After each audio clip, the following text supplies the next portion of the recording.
BLM, Kerala, Tamil Nadu, Pondicherry.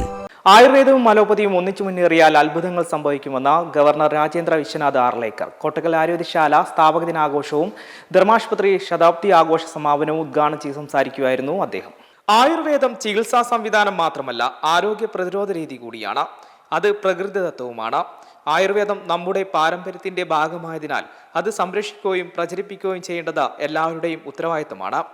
മാനവികതയാണ് Kottakkal ആയുർവേദശാലയുടെ ശക്തിയും പ്രസക്തിയുമെന്നും governor Rajendra Vishwanath Arlekar പറഞ്ഞു. Ayurveda is nothing new to us, to be very frank. Ayurveda it is a systematic therapy which has given us what to do when something goes wrong in our body. But it is not limited to that.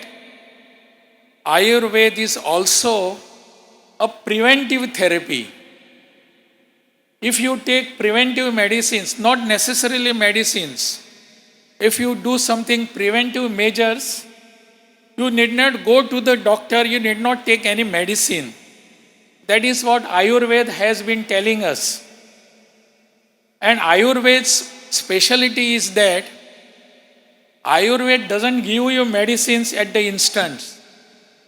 It tells you to change your lifestyle. നല്ല ജീവിതശൈലി പിന്തുടർന്നാൽ ഒരു ചികിത്സയും വേണ്ടിവരില്ല. കേരളത്തിൽ ഇപ്പോഴും 100 വയസ്സിന് മുകളിലുള്ള 1500-ലേറെ വോട്ടർമാരുള്ളത് അവർ കൃത്യമായ ജീവിതശൈലി പിന്തുടർന്നുകൊണ്ടാണെന്നും മനസ്സിലാവുന്നത്. ആയുർവേദ രംഗത്ത് ഗവേഷണം ശക്തമാക്കണമെന്നും അദ്ദേഹം പറഞ്ഞു. ചടങ്ങിൽ MP അബ്ദുസമദ് സമദാനി അധ്യക്ഷത വഹിച്ചു. പ്രൊഫസർ ആബിദ് ഹുസൈൻ തങ്ങൾ MLA, നഗരസഭാ chairman KK Nasar, ആയുർവേദശാല managing trustee PM Warrier, ആയുർവേദശാല chief executive officer Harikumar എന്നിവർ സംബന്ധിച്ചു. M5 news, Malappuram.